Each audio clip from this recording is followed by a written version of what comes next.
De l'eau, il y en a plus qu'assez dans le monde. Grâce au cycle de l'eau, elle ne disparaît jamais. Nous en usons et en abusant sans toutefois l'épuiser. 70% de la surface terrestre est couverte d'eau, principalement d'eau salée. Mais il nous faut surtout de l'eau douce pour l'approvisionnement en eau potable, l'hygiène corporelle, l'abreuvement du bétail, l'irrigation de nos champs.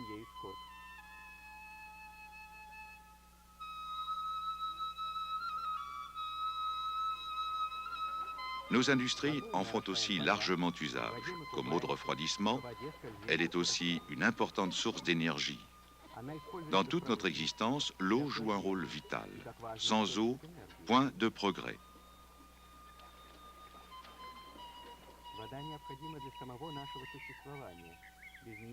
L'eau abonde, parfois surabonde.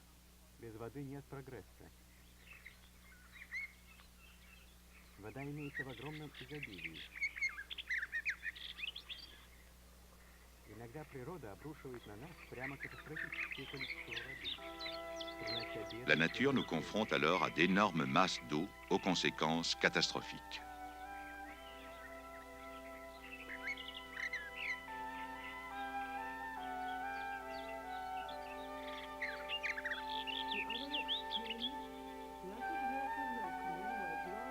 L'autre extrême, la pénurie d'eau, parce que la nappe phréatique est inaccessible.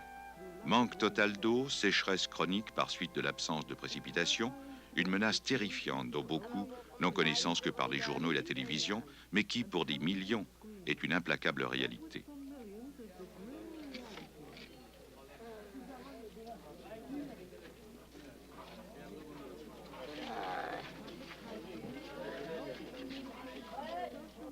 La santé publique, une communauté saine, des progrès socio-économiques présupposent un approvisionnement adéquat en eau.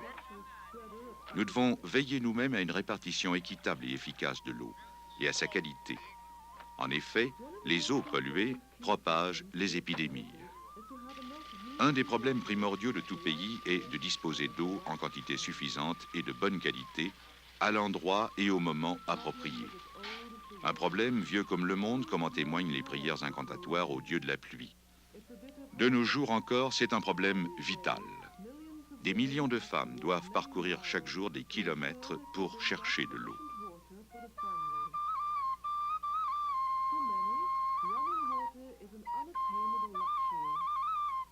L'eau courante à portée de la main est, pour beaucoup, un luxe inaccessible. Ainsi, à l'heure actuelle, près d'1,5 milliard de personnes ne disposent pas de suffisamment d'eau potable. La pénurie d'eau propre est la principale cause des quelques 500 millions de cas d'incapacité de travail.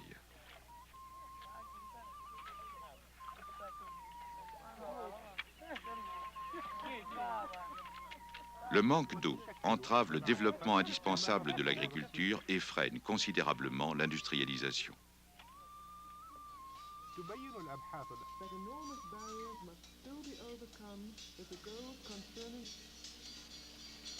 Une récente enquête a montré qu'il faut encore abattre de nombreuses barrières si l'on veut effectivement atteindre, en matière d'approvisionnement en eau, les objectifs exposés dans le programme de la deuxième décennie des Nations Unies pour le développement 1970-1980. Selon ces objectifs, tous les citadins doivent disposer de quantités d'eau suffisantes et de bonne qualité. 60% fournis par le réseau de distribution et 40% par les fontaines publiques. En outre, il faudra améliorer considérablement l'approvisionnement en eau de la population rurale, de sorte que, vers 1980, le quart de cette population puisse disposer de suffisamment d'eau de qualité. On estime qu'à l'heure actuelle, 12% à peine de la population rurale possède de l'eau potable. L'accroissement de la population mondiale ne fera qu'aggraver encore plus ce problème. Même si les objectifs des Nations Unies sont atteints en 1980, cela signifie que 50 millions de personnes de plus connaîtront la pénurie d'eau. En conséquence, il est bien évident que l'élaboration et l'amélioration de systèmes d'approvisionnement en eau méritent la plus haute priorité dans l'éventail des mesures propres à amorcer le développement.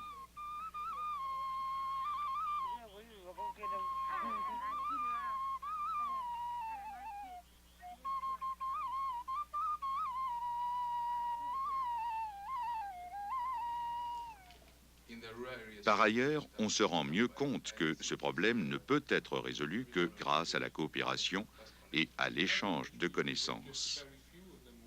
De nombreux pays en voie de développement reconnaissent que les problèmes d'approvisionnement en eau sont principalement dus à une série d'obstacles imputables à une prise de conscience insuffisante de l'importance de ces problèmes. Il faut redoubler d'efforts pour parvenir à surmonter tous ces obstacles, tels que l'insuffisance du financement interne et le manque de devises, la pénurie de personnel qualifié, l'inefficacité des structures administratives et des mesures légales, et enfin, l'insuffisance de production de matériel. En outre, l'insuffisance des connaissances en géologie et en hydrologie, les techniques inadéquates et certains comportements sociaux freinent l'évolution de l'approvisionnement en eau dans les pays pauvres. Les expériences ont montré que ces problèmes ne sauraient être résolus en procédant directement à l'exécution des travaux, mais qu'il faut d'abord une phase préparatoire pour leur assurer un succès durable. Cette phase comprend diverses activités, programmes de démonstration, éducation sanitaire, prise de conscience collective, programmes de formation. Les organisations internationales ont, entre-temps, pris l'initiative d'élaborer de tels programmes. We can also send you to Ghana, for instance, and you get quite other kind of things. Why do you always come to the Western countries? But this is where I guess they have the money and they are willing to. Oh, but we are also willing to pay your travel to Ghana. I didn't know this. You're like 70. I'm willing to go. Yes, I want to say this, when you talk... Nombre de problèmes d'approvisionnement en eau dans les pays en voie de développement peuvent être résolus par l'application de techniques simples, adaptées aux conditions locales. On y accorde précisément beaucoup d'attention ces dernières années.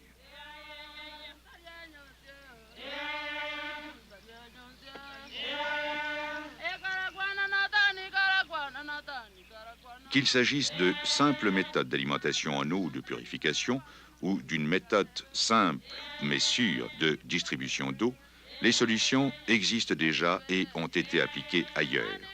Il ne reste plus qu'à les adapter aux conditions locales.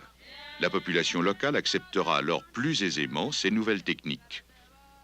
Des programmes axés sur la participation de la population locale sont donc un élément indispensable des projets de développement.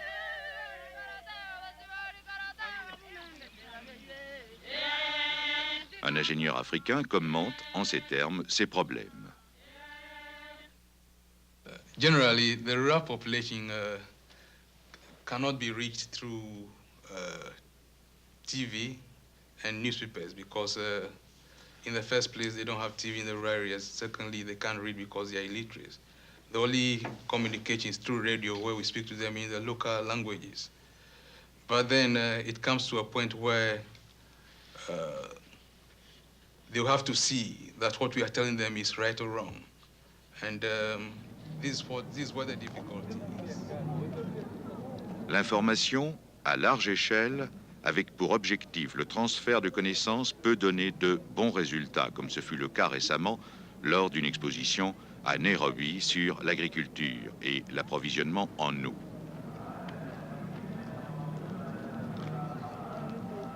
L'éducation sanitaire doit aussi retenir l'attention.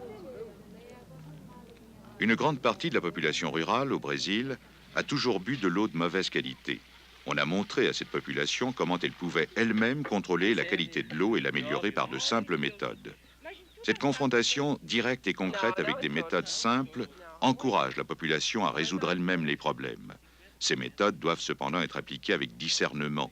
Un exemple, la filtration lente à travers le sable. Well, actually, it's a very simple system. In fact, it's nothing more than a sandbed put in a very simple construction, which can be made of local available materials or even digged in the ground. And in this construction, you put a sandbed of approximately 1 meter high or maybe 0.80 centimeters, 0.80 meter. You fill it up with sand, rather fine sand, of course, and on the bottom you can place some coarser materials in order to get a harmless flow through the filter bed. And what you now do is put on the top of this bed water supernatant water and you fill it up completely. And what happens is that the water percolates slowly through this sand bed.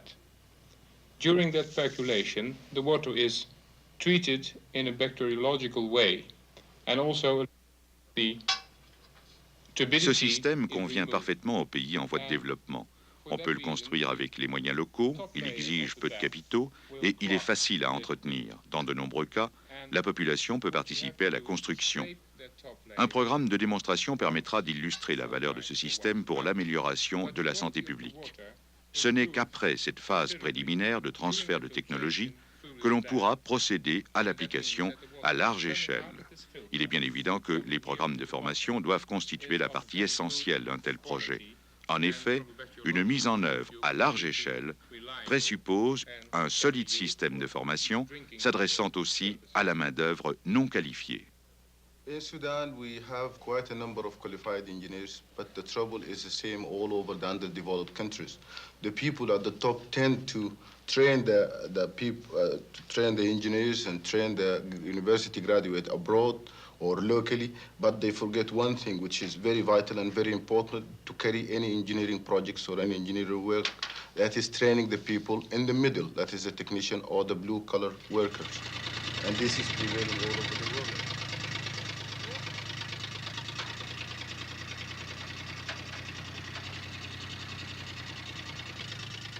La pénurie de personnel qualifié est un problème crucial. Et même si ce personnel est théoriquement suffisant, il est parfois extrêmement difficile d'obtenir sa participation à des travaux en campagne, notamment pour la prospection, loin des villes offrant confort et sécurité. Il est vrai que ces travaux doivent souvent être effectués dans de pénibles conditions. I think everybody would like to live in a nice place where you get the supply of electricity and water and you have an easier life. That means in a city.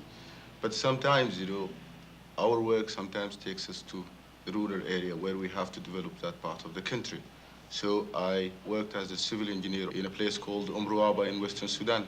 And there is no water supply and we had to drink water straight from the well. I mean, it's all right with me. You know, some people are fussy about this, but I'm still here, still existing. And it was a nice experience. I have to do something anyway to my country because the number of engineers there is limited. Who is going to better the situation there are the people who had an opportunity to have an education. Les grandes villes attirent irrésistiblement un flot de paysans et d'agriculteurs qui, fuyant les campagnes inhospitalières, sont en quête d'une vie plus décente. Finalement, ils s'entassent dans des bidonvilles. Il va sans dire que ces taudis ne répondent pas aux exigences d'hygiène les plus élémentaires. En fait, ces quartiers insalubres sont des foyers d'épidémies et de maladies contagieuses qui constituent une menace permanente pour la santé publique. Non, l'exode vers les grandes villes ne contribue pas au progrès national. De nombreux pays en voie de développement doivent résoudre de tels problèmes. Il est donc opportun de mettre l'accent sur la collaboration tant régionale qu'internationale. On ne saurait trop insister sur l'erreur consistant à développer l'approvisionnement en eau comme un problème isolé. Seule une approche intégrée, s'inscrivant dans la stratégie du développement, peut conduire au succès.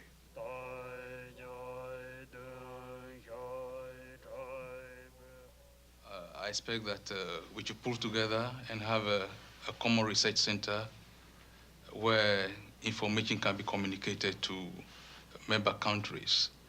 And I believe there's something going on already. If all of us can join this group and promote its well-being, I think it will benefit all the developing countries and wouldn't spend much money and energy individually.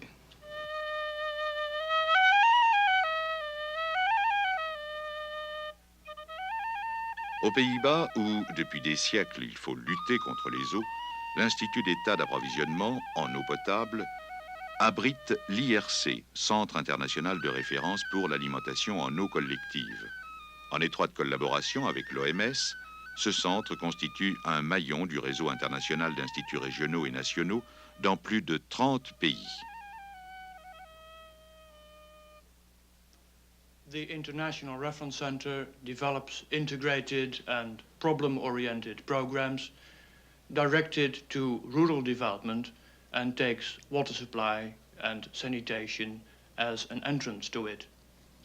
For the villager, this will be, in many cases, an acceptable entrance, and it is a feasible approach from a financial point of view.